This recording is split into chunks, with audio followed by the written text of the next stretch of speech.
Queridas irmãs, queridos irmãos, boa noite.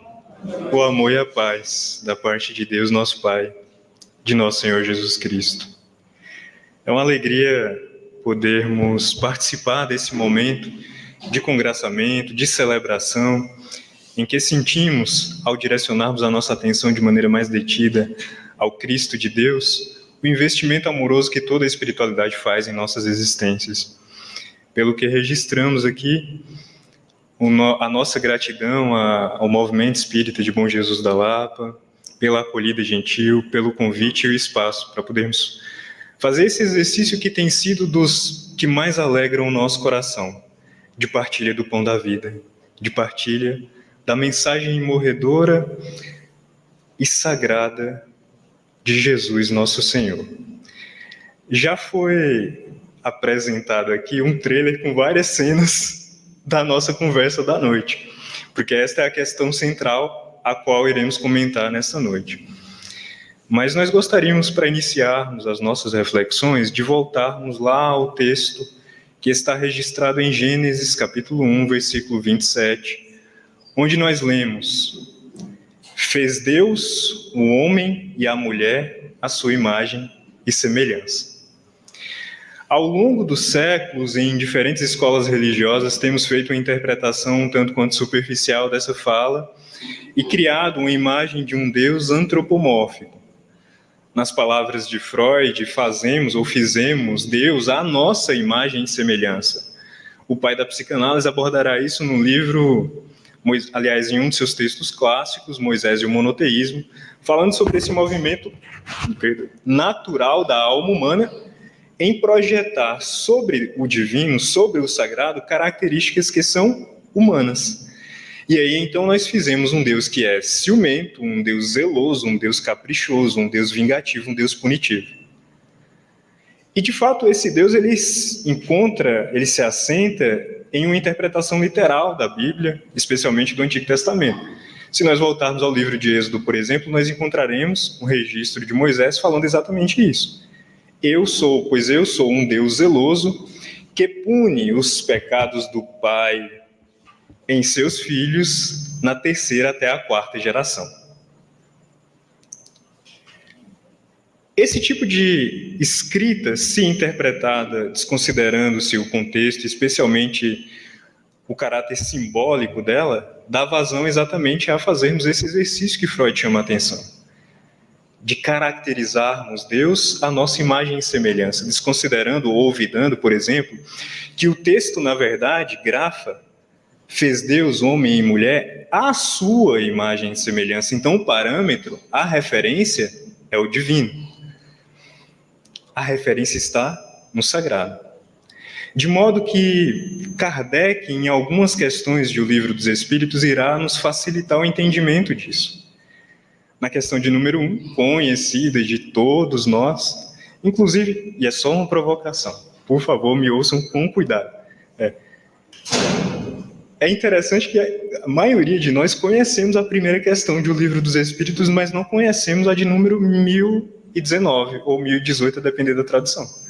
Parece um pouco aquele estudante que está iniciando ali e um tanto quanto adepto ao comodismo, lê a primeira, a segunda, a terceira, algumas questões ali, e a partir do contexto que elas dão, então já entende que o restante da obra pode ser deixado para depois, deixado para mais tarde. Dei conta do prefácio, isso é suficiente.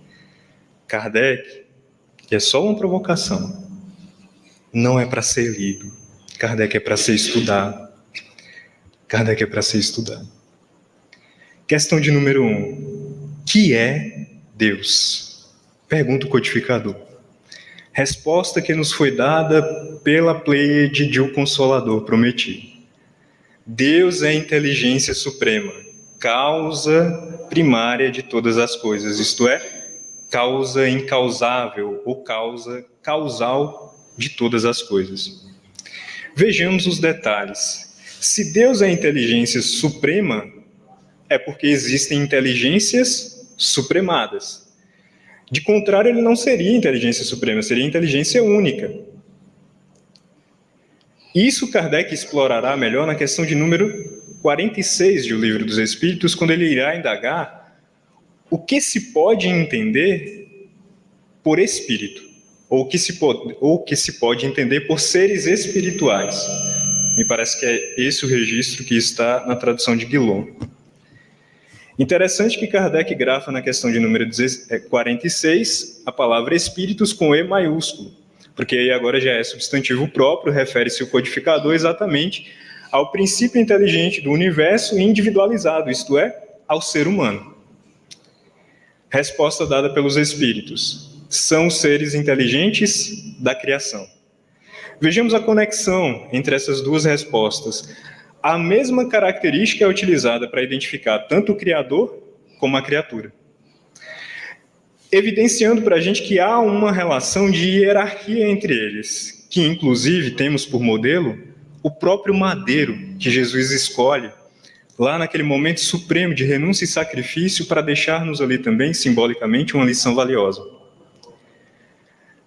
Na cruz, temos um modelo de relação da criatura com todo o universo. Aliás, especialmente da criatura com as demais criaturas, na haste horizontal, indicando-nos que as nossas relações uns com os outros devem ser relações horizontais. Ninguém abaixo de ninguém, ninguém acima de ninguém. Relações de igual para igual. Na haste vertical temos então a simbologia do que seria a relação da criatura com o Criador. Sim. Muito obrigado. Está bem melhor. No vertical, então, temos o símbolo da relação da criatura com o Criador. O único tipo de relação que é hierarquizada. Deus é soberano, Deus é supremo. O ser humano é supremado, é limitado. Isso é interessante porque uma outra característica que nos foi dada também na resposta à questão de número 1 do Livro dos Espíritos é: Deus é a perfeição infinita. Se Deus é a perfeição infinita, parece-nos equivocado dizermos que somos seres imperfeitos, porque aquilo que é perfeito não erra. E em sendo isento do erro, ele não criaria algo que seria não perfeito. Porque o prefixo in, que significa exatamente negação, determinaria criaturas não perfeitas. O mais exato seríamos dizer, somos seres perfectíveis. Somos seres perfectíveis. Criados, inclusive, como o próprio Kardec irá registrar, simples e ignorantes, mas com uma fatalidade, condenados a nos tornarmos relativamente perfeitos, porque não teremos a perfeição infinita do Criador, mas sim uma perfeição finita, uma perfeição relativa, para usar exatamente o termo que encontraremos na obra kardeciana. Mas apesar dessa perfeição relativa, temos então uma jornada onde saímos do ponto de criaturas simples e ignorantes e vamos até essa condição de espíritos puros. Vejamos, esta é a nossa jornada espiritual. Notando que Kardec chama-nos a atenção para o fato de que, se fizermos uma interpretação um pouco mais detida, a criatura traz em si caracteres divinos. Nas palavras do benfeitor Emmanuel, toda criatura carrega, ou toda criatura traz, o gene de Deus. Podemos tomar emprestada essa alegoria da biologia e entendermos que, se fenótipo é a característica expressa do gene, ele detém em si essa característica na condição de potencial a ser expresso. Então, todos nós trazemos uma característica divina em potencial a ser expressa. O evangelista João, no capítulo 8, irá nos trazer uma síntese, uma definição do que seja Deus, em que ele reúne de maneira muito bela e incomparável na nossa interpretação os atributos divinos, quando ele nos diz: Deus é amor. Deus é amor. Jesus convida-nos a nos convertermos, a nos colocarmos na condição de filhos de Deus. Então poderíamos dizer que ocupar esse lugar de herdeiros do Criador, de filhos de Deus, significa tornarmos-nos filhos do amor. De modo que podemos sintetizar a nossa jornada espiritual exatamente nesse caminho, nesse percurso de tornarmos-nos filhos do amor. Instante em que conheceremos a Deus como somos por Ele conhecidos, nas palavras do apóstolo Paulo, e então seremos de fato aí neste lugar herdeiros desta que é para nós, e por isso falamos em fatalidade, falamos em condenação, desta que é para nós a nossa condição identitária fundamental. Somos seres amorosos. Somos seres amorosos. É muito comum no movimento cristão, de uma maneira geral, aliás, na nossa sociedade, de uma maneira geral, nós utilizarmos a justificativa para a nossa agressividade, para quando somos destrutivos, para quando somos ríspidos e truculentos uns com os outros, de que estamos sendo autênticos. Ah, não, mas esse é meu jeito, eu não sou falso, eu sou realmente autêntico. Mas notemos, se somos filhos do amor, somos por essência, por identidade real, amor. De modo que quando não expressamos o amor, não estamos sendo nós mesmos. Notemos, há uma jornada em direção ao amor. Mas percebamos, a nossa identidade essencial é sermos criaturas amorosas. Enquanto não expressamos esse amor em totalidade, nós não estamos sendo nós mesmos, porque não estamos revelando o divino através de nós. Não estamos, ou estamos, na verdade, fugindo a esse lugar que nos foi dado por direito, de angariarmos essa herança sagrada de filhos do amor. É sobre isso que a benfeitora Joana de Ângeles vai nos falar no capítulo 19 do livro Jesus e o Evangelho à Luz da Psicologia Profunda, quando ela irá comentar, numa mensagem intitulada de Perfeição, uma fala de Jesus, quando Cristo nos convida lá no capítulo 5 de Mateus, no versículo 48. Sede, pois, vós perfeitos, como perfeito é o vosso Pai Celestial.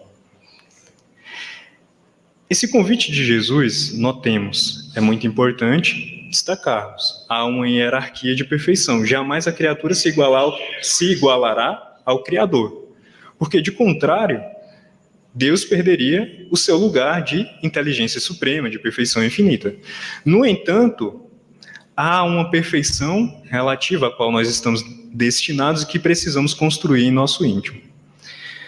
Uma outra definição simbólica para essa perfeição foi nos dada também por Jesus, naquele encontro memorável que ele teve com um dos grandes doutores do Sinédrio, e que Humberto de Campos nos registra no livro Boa Nova, no capítulo 1. Quando Jesus, ali passando, já iniciado o seu ministério, pelas paisagens de Jerusalém, encontrará Hanã. E Hanã, percebendo então, pela sua fisionomia e pelas suas vestes, que tratava-se do Galileu que começava a ganhar fama naquelas regiões, indaga-o: que fazes em Jerusalém, Galileu? Inclusive, essa forma de se referir a Jesus tinha uma certa ironia, porque a Galiléia era vista como uma região inculta, uma região de pessoas um tanto quanto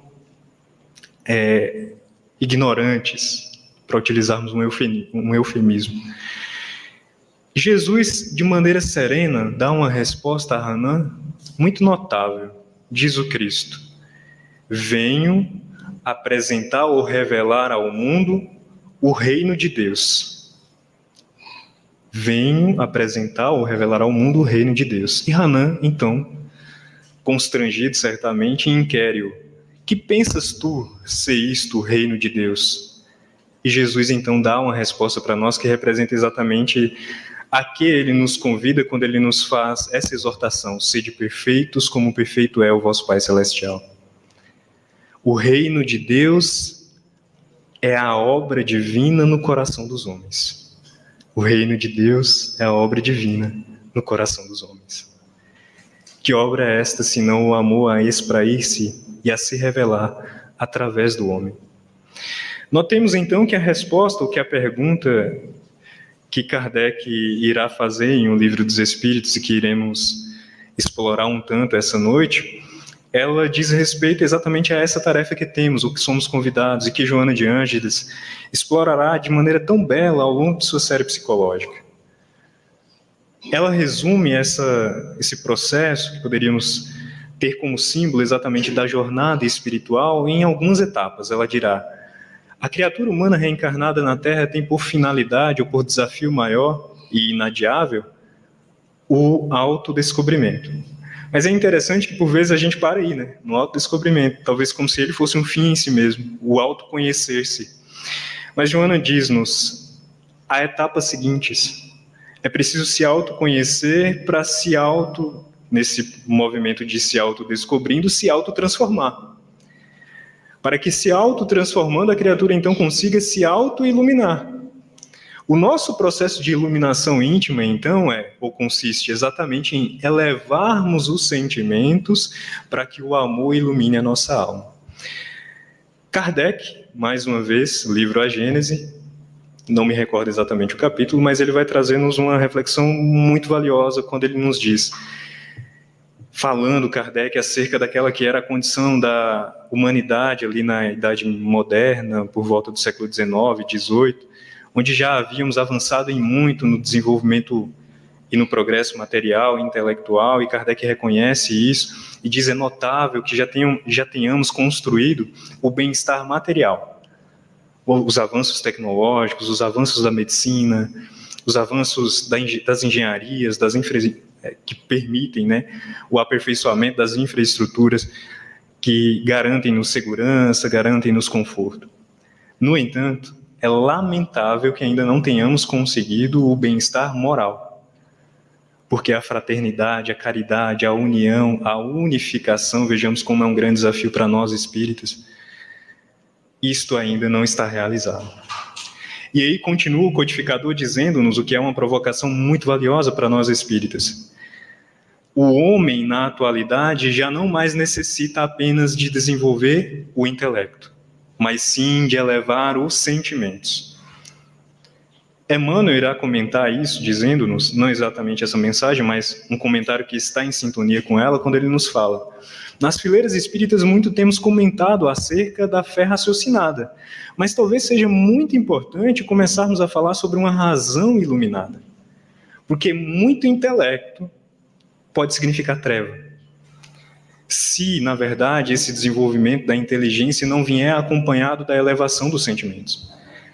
Se o sol do coração, se o sol do amor não utilizar da razão para se esprair, temos, na verdade, um movimento de treva, no sentido que há um apagamento, através do deslocar-se da razão para a condição divina, para a condição de Deus, onde substituímos, né, o nosso intelecto pelo lugar que Deus deveria ocupar em nossas consciências e acreditamos que o que nós sabemos é suficiente para nos guiar e que então nós seríamos seres autossuficientes e independentes da divindade. Então, se eu sei tanto sobre o mundo, sobre as pessoas, sobre as coisas, eu não preciso de Deus.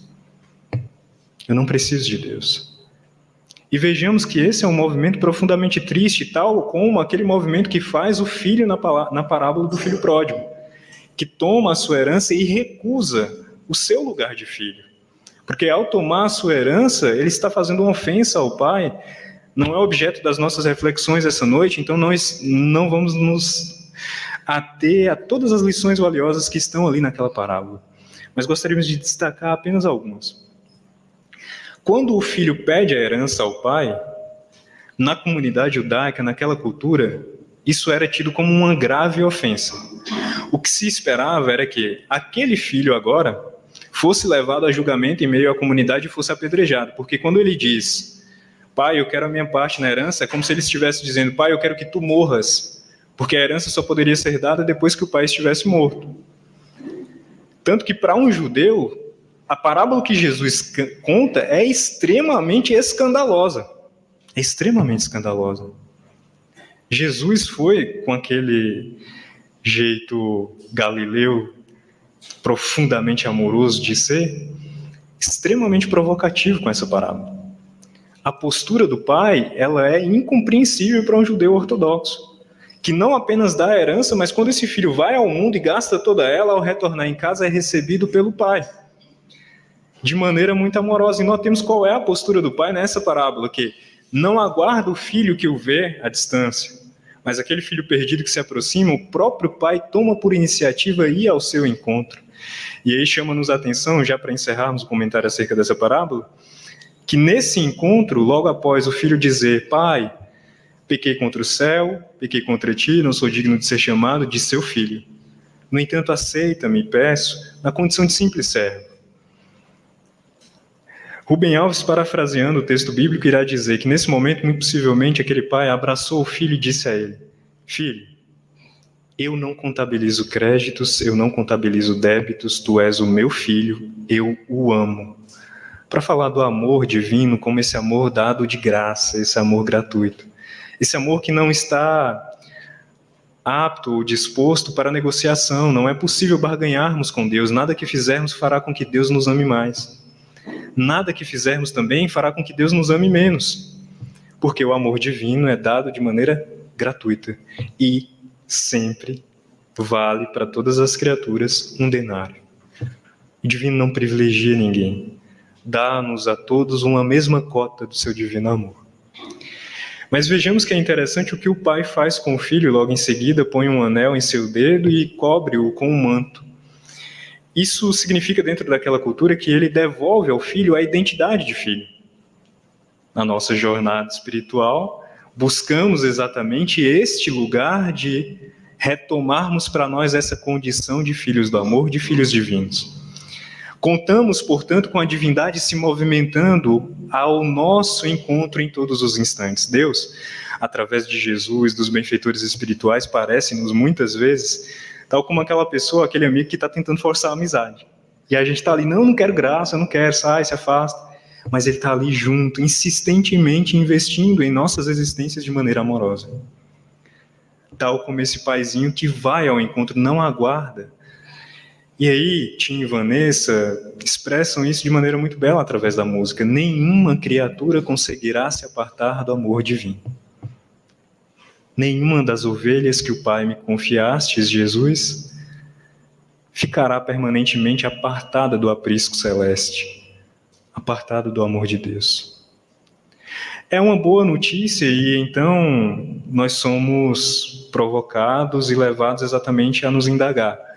Como então fazer para ir em direção a Deus? Essa é a tarefa que nos cabe, a tarefa de revelarmos o amor. Notemos, falávamos sobre gene, sobre fenótipo, sobre expressão do amor, então vejamos, este amor já está aí, em potencial.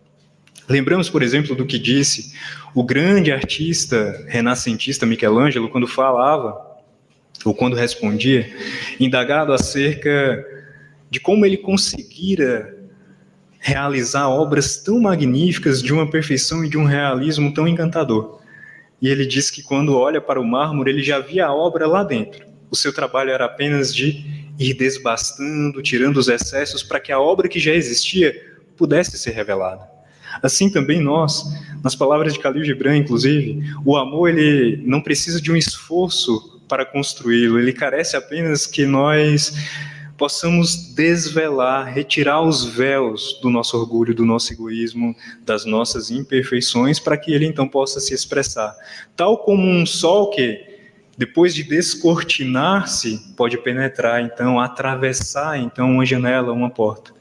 Possa perfiar, poderíamos dizer assim, pela porta estreita. Que seria esse o convite de Jesus, se não fazermos com que o amor, esse sol interior, possa se expressar através de nós. O roteiro para isso nos foi oferecido pelo codificador lá na questão de número 919 de O Livro dos Espíritos. Kardec questiona, me perdoe pela repetição. E, inclusive, por favor, mais uma vez, me ouçam com bastante cuidado. É só uma brincadeira. Não querendo reforçar nenhum estereótipo, mas essa pergunta de Kardec, ela parece nos foi inspirada por um baiano, porque Kardec ele indaga exatamente qual seria o jeito mais fácil, com menos esforço, para a gente progredirmos nessa vida e resistirmos ao arrastamento do mal. Eficácia, qual o jeito prático e mais eficaz? O jeito mais fácil que tem, o menos custoso, para usar uma expressão mineira, o menos custoso de progredirmos nessa vida e resistirmos ao arrastamento do mal. E a resposta que os espíritos nos dão remonta a algo que já era dado dentro da sabedoria humana. Aos tempos de Plotino, aquela inscrição que estava no templo de Delfos: ó homem, conhece-te a ti mesmo e conhecerás então todos os mistérios, todas as coisas e todos os mistérios do universo. Insatisfeito, porém, Kardec questiona então como fazer isso de fato. E aí Santo Agostinho nos dá uma resposta que é uma síntese, basicamente, uma síntese prática de como realizarmos esse processo, mas que também já fora dada à humanidade, porque encontraremos exatamente tudo que ele aí diz no livro Confissões, de maneira, inclusive, um tanto mais detalhada e que fica como sugestão para que possamos visitar. Ali, Santo Agostinho irá explorar exatamente esse percurso que ele fez e que serve para nós de modelo no nosso autoaperfeiçoamento. Interessante destacarmos qual deve ser a nossa postura consciencial nesse exercício de autodescobrimento. A benfeitora Joana de Ângeles, no livro O Ser Consciente, ela irá nos dizer que a criatura consciente, de fato, e o Conhece-te a ti mesmo, ele visa exatamente nos colocar nesse lugar de ampliação da nossa consciência, ele não se julga, não se culpa e não se lamenta. Isso é muito importante, é fundamental. Na nossa jornada de autodescobrimento, não nos entregarmos a essas fugas conscienciais da culpa, da justificativa e da lamentação. Porque, vejamos, né? Conforme a benfeitora Joana de Ângeles, são fugas conscienciais, então nós fugimos ao objetivo. E fugindo ao objetivo, nos paralisamos, não realizamos a tarefa que deve ser realizada. Quando nos culpamos, nos paralisamos, nos entregamos a uma inércia moral. Por isso a culpa ela tem um componente narcísico. Na perspectiva de Carl Gustav Jung, da psicologia analítica, ele vai nos falar exatamente sobre essa característica. É narcísico porque é como se nós estivéssemos dizendo: Deus errou em me criar assim, e eu, que sou rebelde, que sou danado, não vou me esforçar para melhorar, vou ficar aqui lamentando que eu sou imperfeito. No final das contas, a gente está, inclusive, colocando a culpa em Deus, né? Nossa, como eu sou orgulhoso. Ó Deus, você fez uma criatura tão orgulhosa, você fez uma criatura tão errada. Não percebendo que, na verdade, esse orgulho, esse egoísmo, são aqueles excessos do mármore bruto que precisam ser lapidados. A obra divina está lá contida. Está lá contida. Tal como o diamante que, para brilhar, precisa também ser lapidado, necessita também ser polido, mas em cujo interior já reside o brilho que encanta, que cativa, evidentemente. Então notemos, nem a culpa, nem também a justificativa, aquela síndrome de Gabriela, para fazermos referência aqui ao livro de Jorge Amado, eu nasci assim, eu cresci assim, e assim permanecerei. Onde nós nos justificamos a partir das experiências que tivemos, e o Espírito adora isso. Se a gente não encontra justificativa nessa encarnação para o nosso jeito de ser, é porque deve ser de outras vidas que eu aprendi a ser dessa forma. Sendo que Jesus nos oportuniza, trazendo para junto de nós o hálito divino, e essa característica, que é uma característica também essencial da inteligência divina, de ser extremamente criativa e nos oportunizar possibilidades de renovação todos os dias, em todas as circunstâncias que nos visitam. O Cristo nos convida exatamente a não nos justificarmos, não nos culparmos, nem também nos lamentarmos pela nossa condição, que é uma condição transitória, mas antes percebermos qual é o horizonte que se amplia e que se nos apresenta, e então agora, de fato, decididos, caminharmos em sua direção, fazendo o processo que Joana de Ângeles irá nos falar. É um processo de tomada de consciência. Eu tomo consciência de como eu estou. Todas essas perguntas que Santo Agostinho nos traz, notemos, investigarmos quais são os nossos objetivos quando nós fazemos o que fazemos. O que nós pretendemos? Poderíamos até ampliar, porque na perspectiva que Santo Agostinho nos apresenta, nós nos ateríamos mais nos porquês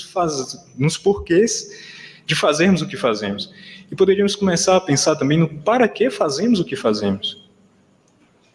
Porque muitas vezes o nosso orgulho, o nosso egoísmo são antes um jeito desajeitado que nós temos de não atendermos necessidades profundas de nossa alma.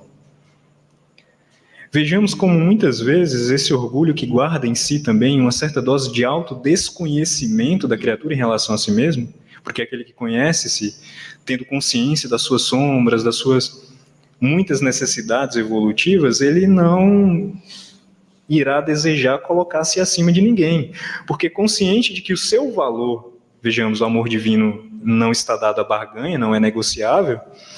O amor divino não precisa, então não demanda de nós uma postura de falsa perfeição, de falsa ou de aparência de evolução espiritual. Ele aguarda de nós apenas a disposição para angariarmos, para conquistarmos esse lugar que nos foi dado por direito, de seres filhos da luz, de seres filhos do amor.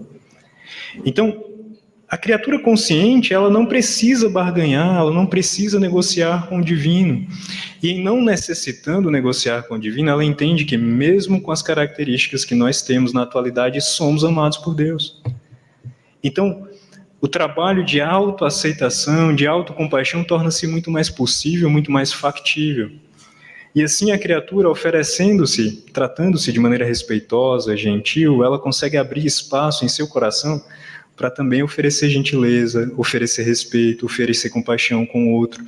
Porque se eu entendo de fato quão trabalhoso é cuidarmos do nosso aperfeiçoamento moral, eu consigo imaginar também como deve estar sendo desafiador para o nosso irmão, para o companheiro de casa espírita, para o nosso companheiro de lar, esse trabalho também de se aperfeiçoar.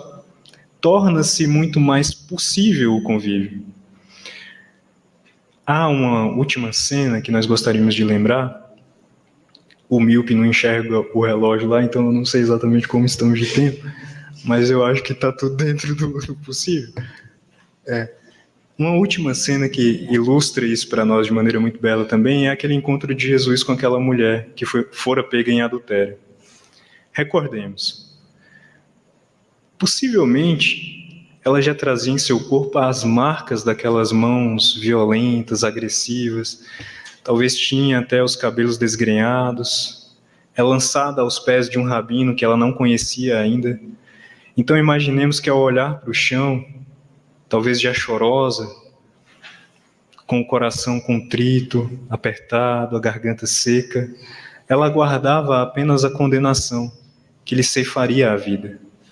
Talvez naquele instante, quando os fariseus dirigem-se a Jesus e dizem: Mestre, essa mulher foi pega em adultério, a lei manda que ela seja apedrejada. E tu, o que dizes? Talvez nesse momento aquela mulher sentiu o sopro da morte, o hálito da morte, falar aos seus ouvidos.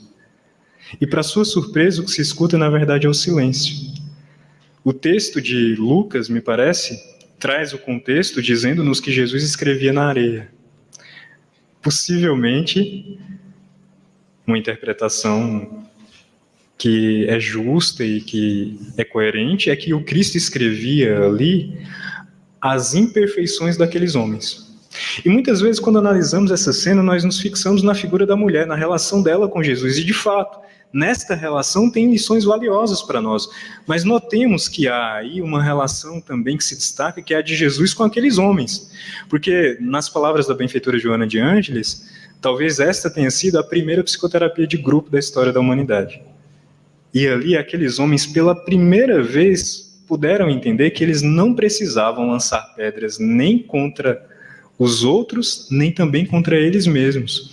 Aquele dentre vós que estivesse em pecado, que atire a primeira pedra. Jesus reconhece que eles pecavam, que eles eram pecadores. Uma outra interpretação falsa dessa passagem é acreditarmos que Jesus absorveu a mulher. Não, o Cristo ele reconhece que ela estava errada. Vai, de futuro não voltes a pecar. A lição de Jesus é que a condenação não é um recurso pedagógico. E eu também não te condeno. Mas olha a orientação, vai, de futuro não voltes a pecar. O que significa que ela pecou, ela errou. Mas na pedagogia divina, Deus não opera através do castigo. Deus não opera através da condenação. A justiça divina é uma justiça restaurativa, educativa por excelência, que multiplica em nossas existências oportunidades de autoaprimoramento e não de condenação, de castigo, de punição. Nesse sentido, então, o conhecer-se não necessita passar pela via da culpa. Nós não precisamos lançar pedras contra nós mesmos, porque é óbvio que, voltando o nosso olhar para a dimensão da nossa alma, encontraremos incontáveis motivos que nós desejaríamos lançar pedras. Inclusive, é por isso que Santo Agostinho chama-nos a atenção para o fato de usarmos como crivo se a nossa maneira de ser e estar no mundo, os nossos comportamentos, as nossas ações, seriam condenáveis se nós lançaríamos pedra neles, se víssemos outras pessoas fazendo o que nós fazemos. Ele está se referindo, ou de alguma maneira remontando exatamente a essa cena da mulher adúltera. convidando-nos a percebermos: quando é no outro eu condeno, e em relação a mim mesmo? É como se fizéssemos aquele exercício que os Espíritos nos propõem no Evangelho segundo o Espiritismo, naquele capítulo: retirai primeiro o cisco, aliás, retirai primeiro a trave que está em vossos olhos, para depois retirar o cisco do vosso irmão. Olhai, contemplai ou observai os gestos da sua vida, tal como se alguém se observasse num espelho. E pensássemos, parece uma coisa meio esquizofrênica, mas notemos: se ao nos observarmos, imaginemos, passemos por revista todas as cenas do nosso dia, e imaginemos que estivéssemos fora do nosso próprio corpo e nos observássemos como se fosse uma outra pessoa, que avaliação nós faríamos do nosso comportamento? Todo o raciocínio que nós construímos até aqui foi para dizer: precisamos ou devemos atender o convite de Jesus de tornarmos-nos filhos de Deus, filhos do amor, portanto. Temos no amor a baliza, o parâmetro, a referência, para indagarmos-nos diariamente. Esse pensamento que eu tenho alimentado, essa minha maneira de sentir, essa ação que eu tive, me aproxima ou me afasta de um jeito de ser e estar no mundo amoroso?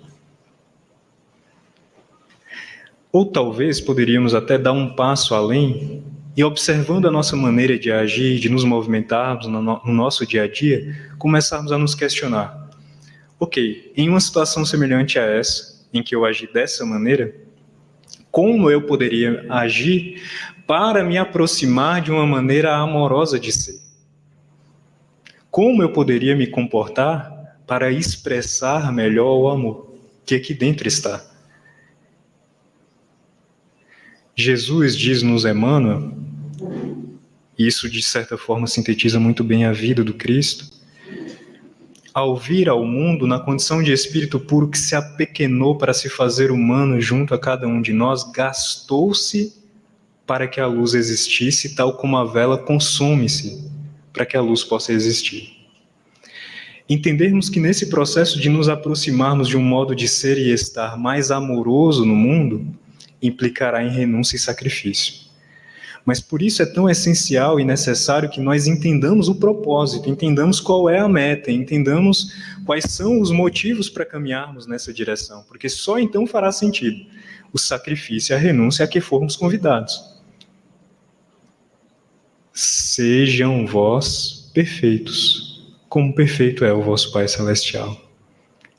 Sermos, então, filhos de Deus consiste exatamente em fazermos aquilo que Khalil Gibran irá expressar de uma maneira muito bela e que nós poderíamos parafrasear. Ele refere-se ao perdão, quando ele nos diz, destacando exatamente essa dimensão do autossacrifício, da renúncia, nesse processo também de autoconhecer-se na nossa jornada espiritual.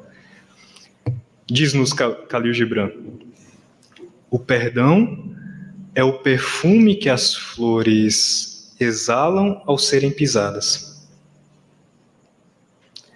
No trabalho de autossacrifício e renúncia, o amor, parafraseando Khalil Gibran Khalil, é o perfume que as flores exalam ao serem pisadas. Possamos, aproveitando instantes tão sublimes como esse, em que se apresenta para nós um testemunho de como Deus é misericordioso e de como Jesus nos ama profundamente, que possamos aprender, ou que possamos, na verdade, aproveitar instantes assim, para alimentarmos essa chama em nosso coração de desejo, para que o amor divino se expresse também através de nós. Visitando o Bom Jesus da Lapa, hoje eu pude ter lições valiosas ao longo desse dia, conhecendo a obra vinculada ao Centro Espírita, percebendo que muitos corações, e às vezes nós nos atemos apenas ao palestrante, mas para que um instante, para que um momento como esse seja realizado, seja materializado, concretizado, portanto, inúmeros corações tiveram de fazer movimentos de renúncia, de sacrifício, para que o hálito divino, para que esse perfume do amor se achegasse a nós. Nosso desejo vai ser sempre e em todos os dias esse, de que tenhamos as janelas dos nossos corações abertas para que a luz divina possa penetrar em nossa alma. É também um gesto de autocuidado, de autogentileza, nos permitirmos sentir a Deus, sentir a Jesus. Talvez dia chegará que não mais precisaremos do templo espírita, que não mais precisaremos desses movimentos, desses instantes, mas enquanto ainda dependemos deles, possamos também render graças a Deus por sua misericórdia infinita, de nos oferecer tanto amor através de corações invisíveis e corações visíveis também, que gentilmente permitem-nos esse momento de partilha sagrada do pão da vida. Possamos encontrar em Jesus, de fato, este alimento. Para encerrarmos, recordemos a última cena, que nem estava prevista, mas que parece-nos importante agora. O Cristo, diante da multidão, naquela ocasião da primeira multiplicação dos pães e peixes, ao contemplar a turba, registra-nos Lucas, compadeceu-se deles, porque percebeu que estavam sem um pastor. E então começou a ensinar-lhes. Foi mostrado aqui na obra que Jesus oferece de fato o pão espiritual e o pão material. Notemos, porém, o Cristo inclusive toma para si essa simbologia de pão, alimento quase que universal, um alimento simples, mas um alimento que nutre. E notemos que Jesus, para saciar a fome da multidão faminta, é Ele quem de fato opera o milagre da multiplicação, mas Ele conta com mãos operosas para distribuírem esse alimento. No exercício da tarefa cristã temos uma oportunidade sagrada de, na tentativa e no esforço, de levarmos os pães multiplicados de Jesus a aprendermos a amar. Fica para todos nós este convite. Aprendamos com Cristo a amar, a espalhar o pão da vida, a saciar a fome daqueles que estão sedentos das verdades de Jesus. Na tarefa de divulgação, tenho dito isso com certa frequência, tem sido uma oportunidade muito valiosa para mim falar a minha própria consciência.